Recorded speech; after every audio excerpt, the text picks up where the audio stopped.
৭ August ২০২৫ রাত তখন ৮:৩০। গাজীপুরের ব্যস্ততম এলাকা চান্দনা চৌরাস্তার মোড়ে চোখের সামনে ঘটে গেল এক রোমহর্ষক হত্যাকাণ্ড। দেশীয় অস্ত্র হাতে একদল যুবক প্রকাশ্যে কুপিয়ে হত্যা করল স্থানীয় সাংবাদিক ও দৈনিক প্রতিদিনের কাগজের স্টাফ রিপোর্টার আসাদুজ্জামান তুহিনকে।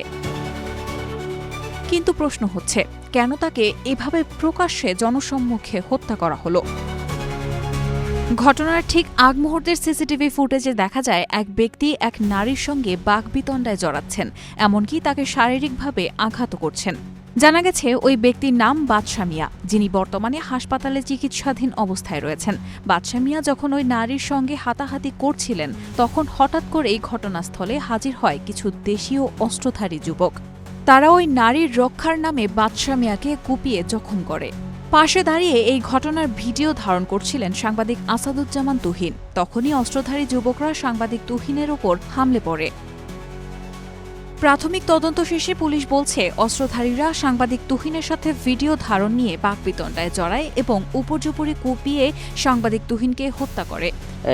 এই ভিডিও ফুটেজটি ধারণ করা সেই তুহিনকে এই ঘাতকরা তাদেরকে চার্জ করে এবং এই কেন করেছে এবং এটি ডিলিট করার জন্য বলে, এবং এরই এক পর্যায়ে যখন তুহিন ডিলিট করতে চায় না কিংবা ভিডিওর বিষয়টি অস্বীকার করতে চায়, তখনই তারা ওই অবস্থাতেই ক্ষিপ্ত হয়ে তাকে উপর্যুপরি আঘাত করে মেরে ফেলে।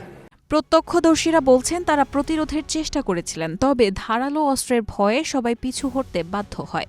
সে ওই দৌড় দিচ্ছে, যখন স্যান্ড বাইর করছে ওই ছেলেটা তো বাঁচার লাগে দৌড় দিচ্ছে, তখন ও আমার কাছেই, ও হঠাৎ করে পিছ দিয়ে দৌড় দিল, ও আবার মোবাইল বাইর করছে। পরে আমি আমার মতন মানে ভয় পাইয়া আমি মনে করি নিচে মানে থমকাই গেছি আর কি। এদিকে প্রকাশ্যে জনসম্মুখে এমন নৃশংস হত্যাকাণ্ডে ভীত ও ক্ষুব্ধ স্থানীয়রা। অপরাধ দমনে পুলিশের তৎপরতা নিয়েও প্রশ্ন তুলছেন কেউ কেউ। এইভাবে মানুষ মারতে পারে? এটা কি আইন সংস্কার? কোনো কিচ্ছু নাই। পুলিশ কি করে আইন সংস্থা বাহিনী? হত্যাটা হচ্ছে, তাহলে তো সাধারণ জনগণের আমাদের কোনো নিরাপত্তা নাই। তবে নৃশংস এই হত্যাকাণ্ডে জড়িত কাউকে ছাড় দেওয়া হবে না, এমন হুঁশিয়ারি উচ্চারণ করেছেন তদন্ত সংশ্লিষ্ট পুলিশ কর্মকর্তা। যে দুষ্কৃতিকারী যেই হোক না কেন, তাদেরকে ধরে আমরা আইনের আওতায় নিয়ে আসবো ইনশাআল্লাহ।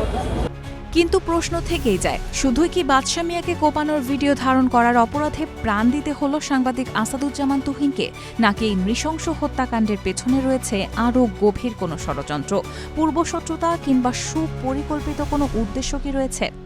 দোষীদের দ্রুত গ্রেফতার করে হত্যাকাণ্ডের প্রকৃত কারণ ও দায়ীদের মুখোশ উন্মোচন করবে আইন শৃঙ্খলা বাহিনী, এমনটাই প্রত্যাশা নিহতের স্বজন ও সহকর্মীদের।